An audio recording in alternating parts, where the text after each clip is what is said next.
Bangunan-bangunan indah yang menjadi ikonik dunia ini ternyata pada masa pembangunannya menyimpan banyak cerita.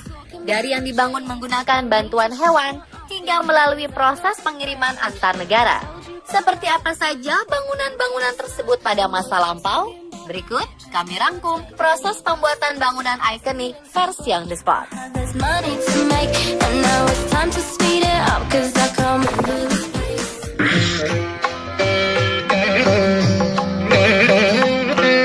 Bangunan yang terletak di kota Agra, India ini memang terbukti keindahannya dengan menjadi salah satu keajaiban dunia dan dinobatkan sebagai situs warisan dunia oleh UNESCO. Taj Mahal mulai dibuat pada masa kepemimpinan Kaisar Shah Jahan dari Kerajaan Mughal dengan memakan waktu 22 tahun. 44 jenis batu permata seperti jade, kristal, berlian, topas, dan nilam digunakan sebagai interior untuk memperindah Taj Mahal. Bangunan ini dipersembahkan khusus Kaisar Shah Jahan kepada istri ketiganya Mumtaz Mahal sebagai tanda cinta yang meninggal dunia saat melahirkan anak ke-14 mereka. Awalnya jenazah Mumtaz Mahal dibawa ke sebuah tempat kecil di tepi sungai Yamuna hingga kompleks makam selesai dibangun. Dikisahkan, Shah Jahan sebenarnya ingin membangun Taj Mahal dari marmer hitam untuk menunjukkan kesedihannya ditinggal sang istri. Kisah itu didukung dengan adanya pondasi-pondasi di lahan seberang sungai Yamuna di belakang kompleks Taj Mahal. Sayangnya hal tersebut kemudian tak terlaksana karena Shah Jahan terlanjur dikudeta putranya sendiri, Aurangzeb. Menurut sejarah, kompleks Taj Mahal yang terdiri dari 5 bagian seperti Darwaza atau gerbang utama, Bagecha atau taman, masjid, Nakarkana atau rumah peristirahatan, dan Rauza atau mausoleum dibangun oleh 20.000 pekerja dengan dibantu 1.000 tenaga gajah.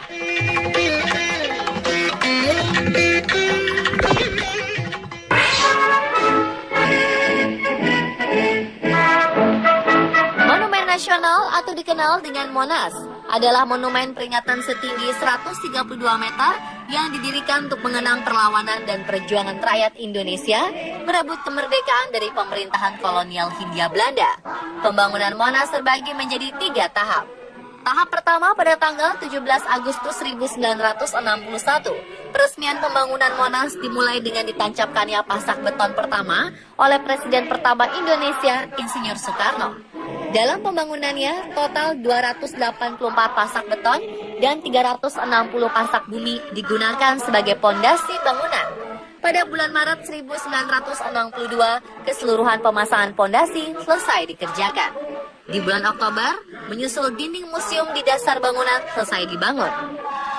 Pembangunan monumen tinggi atau biasa disebut obelisk kemudian dimulai dan selesai pada bulan Agustus 1963. Pembangunan tahap kedua sempat tertunda karena terjadi peristiwa G30 SPKI dan dilanjutkan pada tahun 1966 hingga 1968. Di tahap akhir pembangunan Monas berlangsung pada tahun 1969 hingga 1976 dengan menambahkan diorama pada Museum Sejarah. Di puncak Monas terdapat cawan yang menopang nyala lampu perunggu dengan berat mencapai 14,5 ton dan dilapisi 35 kg emas. Lidah api atau obor berukuran tinggi 14 meter dan berdiameter 6 meter ini terdiri dari 77 bagian yang disatukan. Di tahun 1995, untuk menyambut perayaan 50 tahun kemerdekaan Indonesia, lembaran emas itu dilapisi ulang hingga mencapai berat 50 kg.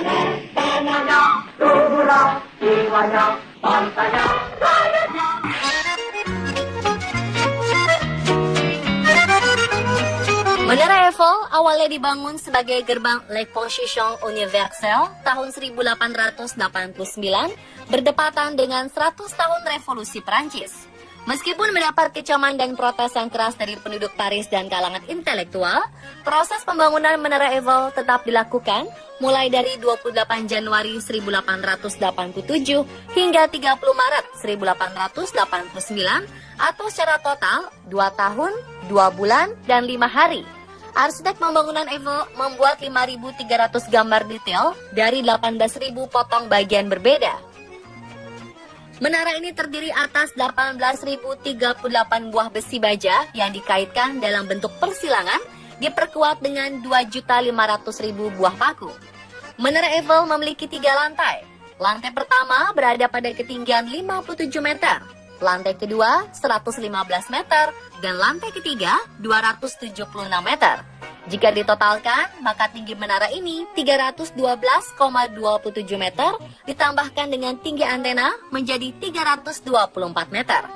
Kini, jika malam hari, Menara Eiffel tampak lebih indah dengan digunakannya 352 proyektor, 1000 watt, dan 20.000 bola lampu, serta 800 lampu disko yang akan membuat menara ini makin bersinar.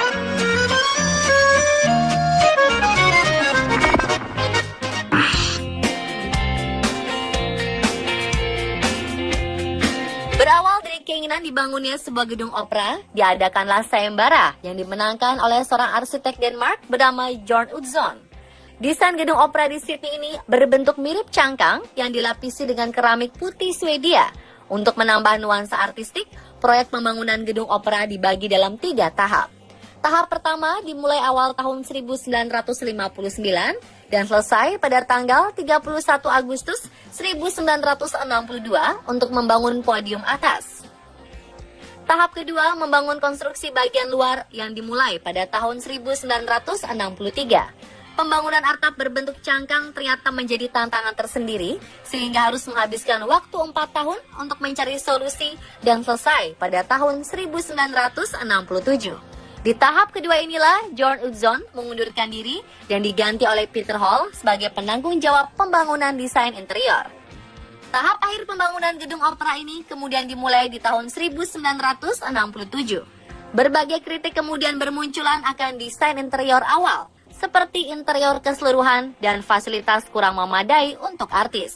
Namun, di tengah kritik-kritik tersebut, tahap ketiga selesai pada tahun 1973 dengan total menghabiskan 102 juta dolar Amerika atau setara dengan 1,3 triliun rupiah.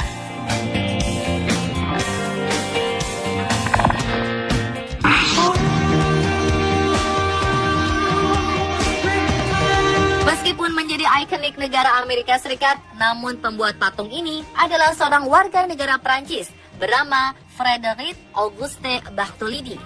Sejak kecil, Bartholdi sudah menyukai seni hingga saat beranjak dewasa tepatnya tahun 1876 yang mendapat gagasan untuk membuat patung bertema kebebasan, dan di sanalah patung Liberty tercipta.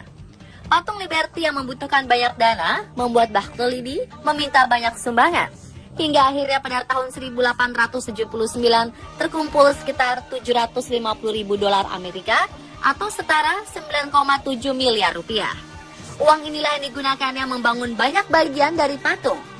Desain dasar dari patung Liberty dibuat dari metal-metal pembuatan Menara Eiffel yang sudah berdiri tegak. Bartholdi kemudian melapisi beberapa bagiannya dengan batu dan mulai mengukir sesuai dengan desain yang telah dibuat. Akhirnya pada tahun 1884 patung Liberty yang merupakan simbol dewa kebebasan Libertas berhasil diselesaikan dengan sangat sempurna. Bartholdi kemudian menemukan kendala untuk memindahkan patung Liberty dari Prancis ke Amerika Serikat. Karena ternyata dengan alasan biaya yang cukup besar, pemerintah Amerika Serikat menolak membantu biaya pengiriman. Akhirnya seorang jurnalis bernama Joseph Pulitzer memiliki ide untuk menulis artikel yang mempengaruhi warga Amerika Serikat menyumbang sejumlah biaya. Cara ini ternyata berhasil dan patung Liberty dengan berat puluhan ribu ton pun berlayar jauh dari Prancis ke Amerika Serikat pada tahun 1885. Setibanya di Amerika Serikat, patung Liberty membutuhkan waktu 6 bulan hingga mencapai susunan sempurna. Akhirnya pada tanggal 25 Oktober 1886, patung Liberty mampu berdiri dengan tegak.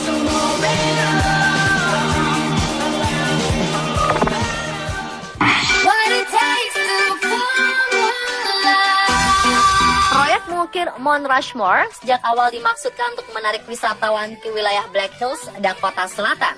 Pada tahun 1923, seorang sejarawan bernama Don Robinson melontarkan ide mengukir Mount Rushmore dengan wajah tokoh Amerika Serikat. Proyek ini menerima persetujuan Kongres dan pekerjaan dimulai pada tahun 1927. Gladstone Borglum, sang pematung awalnya menggunakan media ukiran pilar granit. Tetapi ternyata pilar tersebut terlalu tipis sehingga berpindah ke Mount Rushmore yang merupakan puncak tertinggi dan terbuat dari granit tahan erosi. 1 inci pada model mewakili 1 kaki di gunung. Pekerjaan pengukiran akhirnya dimulai pada tanggal 4 Oktober 1927. Batu lapisan atas dikupas menggunakan dinamit sampai lapisan granit sedalam 7,5 hingga 15 cm terbuka. Pekerjaan dimulai dengan membuat wajah George Washington, disusul Thomas Jefferson yang diukir di sisi kanan Washington. Namun setelah 2 tahun, ternyata batu pahatan Jefferson retak dan dipindahkan ke sisi kiri Washington. Wajah Washington kemudian diperlihatkan ke publik pada 4 Juli 1934. Sedangkan wajah Thomas Jefferson ditampilkan tahun 1936.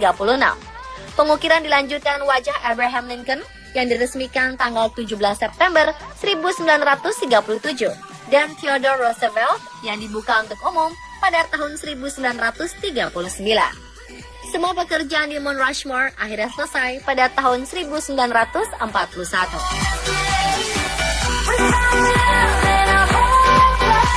Dan pemirsa, itulah proses pembuatan bangunan ikonik versi on the spot.